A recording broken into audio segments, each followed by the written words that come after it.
မြတ်ရဲ့ချန်ပီယံအသင်းတစ်သင်းဖြစ်တဲ့ဒါအာဆင်နယ်အသင်းကသူတို့အနေနဲ့ကွင်းလယ်ပိုင်းအောင်အဖြစ်ကိုစူးစမ်းနေတဲ့နေရာမှာအခုဆိုလို့ရှိရင်နျူကာဆယ်အသင်းရဲ့ကွင်းလယ်လူဘရူနိုဂီမာရက်စ်ကိုလုံးဝအောင်မှအသေးအတန်လိုက်နေပြီးတော့အာတီတာလိုရှိနေတဲ့ကွင်းလယ်ကစားသမားတစ်ယောက်ဖြစ်ပါတယ်အားလုံးပဲမင်္ဂလာပါကျွန်တော်ရဲ့ Yemen Football Platform YouTube Channel ကနေကြိုဆိုလိုက်ပါတယ်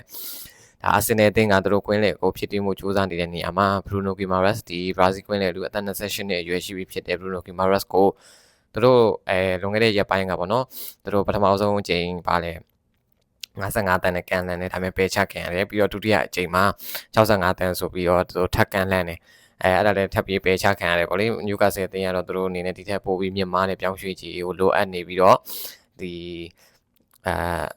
ကန်လန်ချက်2ကြိမ်စလုံးသူတို့ပယ်ချထားခဲ့တဲ့နျူကာဆယ်ဘက်ကအဲ့လိုအနေထားမှာဒါအာဆင်နယ်အသင်းကအခုတတိယအကြိမ်အနေနဲ့ပေါ့သူတို့ဒီပေါင်65တန်းလည်းမရဘူးဆိုတဲ့အနေထားမှာသူတို့ဒါနျူကာဆယ်လိုအပ်နေတဲ့ပေါင်တန်း90လောက်အထိကိုသူတို့ဒ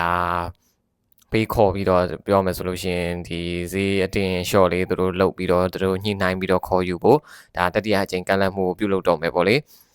ဘရူနိုဂီမာရက်စ်ကိုတိုင်းကလည်းအာဆင်နယ်အသင်းကိုပြောင်းရွှေ့ဖို့လမ်းဖွင့်ထားပြီးတော့သူကိုတိုင်းလွန်ခဲ့တဲ့အပတ်ကဒီနျူကာဆယ်အသင်းကိုဒါသူပြောကြားထားတယ်ပေါ့အာဆင်နယ်အသင်းကိုသူအနေနဲ့ပြောင်းချင်တယ်ဒီနျူကာဆယ်အသင်းကနေထွက်ချင်တယ်ဆိုပြီးပြောထားတယ်ဒါပေမဲ့သူအနေနဲ့ဒါ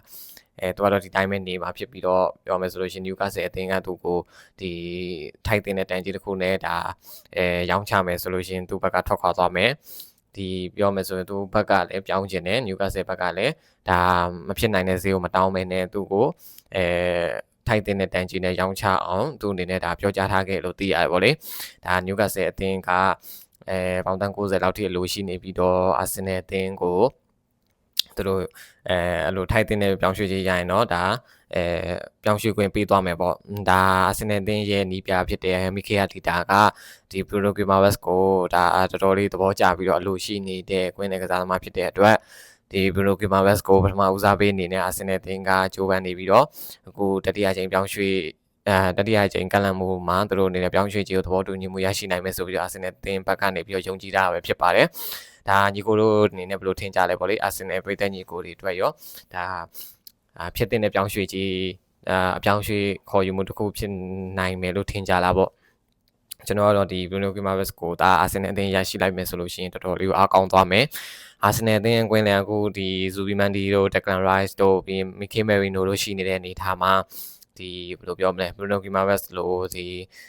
energy ကောင်းကောင်းတက်လုံအားကောင်းတဲ့ကွင်းလယ်ကစားသမားတစ်ယောက်ဒီပြောမယ်ဆိုလို့ရှိရင်နံပါတ်8နံပါတ်6နေရာမှာအသက်အဆင့်ကောင်းကောင်းနဲ့ကစားနိုင်တဲ့ကွင်းလယ်ကစားသမားပြောမယ်ဆိုရင်လောအားနှုံးကောင်းတယ်ပေါ့ဗျာဒီဘောလုံးဖြန့်ဝေမှုပိုင်းမှာလည်းဒါပြောစရာမလိုတဲ့ကစားသမားတစ်ယောက်ကိုဒါအာဆင်နယ်တင်တာရလိုက်မယ်ဆိုရင်သူတို့ရဲ့အသင်းအနေနဲ့ပို့ပြီးတော့ဒါပြောမယ်ဆိုလို့ရှိရင်ပို့ပြီးကောင်းသွားမယ်ဗျာပို့ပြီးအားကောင်းသွားမယ်ဆိုတာအသေးချာပဲအဲ့လိုအနေထားမှာအာဆင်နယ်အသင်းကလည်းသူတို့အဲ့ဒီဟာကိုသိလို့သူအနေနဲ့ရအောင်ခေါ်ယူဖို့ဒါစူးစမ်းနေတာပဲဖြစ်ပါတယ်ပြောမယ်ဆိုဒီဘရူနိုဂီမာရက်စ်ကအခုဘရာဇီးလက်ရွေးစင်တင်တဲ့ကမ္ဘာဖလားသူတို့အန်ဆယ်လော့တီခေါ်သွားတဲ့ထဲမှာပါသွားတယ်ကမ္ဘာဖလားပြိုင်ပွဲမှာလည်းသူထိုက်တင်တဲ့ခြေစွမ်းတွေပြသပြီးတော့ဒါပေမဲ့ကံမကောင်းစွာနဲ့ပဲနော်ဝေးတင်ကိုသူတို့2-1ဆိုတဲ့ရလဒ်နဲ့ရှုံးနေပြီးကမ္ဘာဖလားထွက်သွားခဲ့ရတဲ့အနေအထားမှာဒါဘရူနိုဂီမာရက်စ်ကိုတိုင်းကသူ့ရဲ့အနာဂတ်ကိုဒါနျူကာဆယ်အသင်းကိုပြောကြားထားပြီ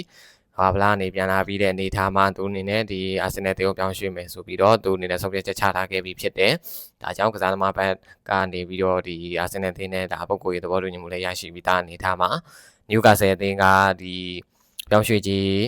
းဒီအာဆင်နယ်ကနျူကာဆယ်တောင်းတဲ့ပြောင်းရွှေ့ခြင်းကိုပေးနိုင်မနိုင်ဆိုတာကြည့်ရမယ်နားမဲ့ရတဘက်ဒီမှာတော့သဘောတူညီမှုရရှိနိုင်ဖို့အခြေအနေကောင်းနေပြီဆိုတာတော့သိရတယ်ပေါ့လေဘာပြောဒီလို28နှစ်ရွယ်ကွင်းလယ်ကစားသမားဟိုဒါရလိုက်မယ်ဆိုရင်ဒါဘာပြောအာဆင်နယ်အသင်းရဲ့သူ့ရဲ့ပရီးမီးယားလိရာသီပြီးရင်ချန်ပီယံလိတို့အဲ့လိုမျိုးဒီပြည်တွင်းဖလားတွေကမ်းမဲ့နေတာမှာစကွိုက်အင်အားလည်းပို့ပြီးတောင်းတင်းသွားမယ်ဒီလိုကစားသမားကိုသူတို့အနေနဲ့ဖြည့်တင်းလိုက်တဲ့အတွက်ကွင်းလယ်လှုပ်အားနှုံးကွင်းလယ်ရဲ့ကောင်းမွန်မှုကပို့ပြီးတဆင့်မြင့်သွားမယ်လို့ထင်ပါတယ်ဒါကြောင့်ဒါအာဆင်နယ်ပြည်သက်ညီကိုအနေနဲ့ဘယ်လောက်ထိမျှော်လင့်ထားကြလဲပေါ့လေဘာပြောအာဆင်နယ်အသင်းကတော့သူတို့အနေနဲ့ချန်ပီယံဖြစ်ထားသည့်တိုင်အောင်သူတို့အနေနဲ့ဒါနောက်ထပ်စူဖလားတွေဒါမေဂျာဖလားတွေဖလား3-4လုံးလောက်သူတို့ထပ်မံရရှိဖို့စူးစမ်းနေတဲ့အနေထားမှာဒါကွင်းလယ်ကိုသူတို့အရင်ဆုံးဖြစ်တင်မယ်အာတီတာအကြိုက်ကစားသမားကိုခေါ်ပြီးမဲ့အနေထားမှာဒါဘရူနိုဂီမာရက်စ်ကရောက်ရှိလာဖို့အတွက် အနည်းဆုံးအနေထားကိုရောက်ရှိလာပြီးပဲပြောရမှာဖြစ်ပါတယ်အားလုံးပဲကျေးဇူးများတင်ရှိပါတယ်ကျွန်တော်ရဲ့ Yemen Football Platform YouTube Channel လေးကိုလည်း like and subscribe ပြုလုပ်ပြီးတော့ဝင်ရင်ကြည့်ရှုအားပေးဖို့မျှော်လင့်ပါတယ်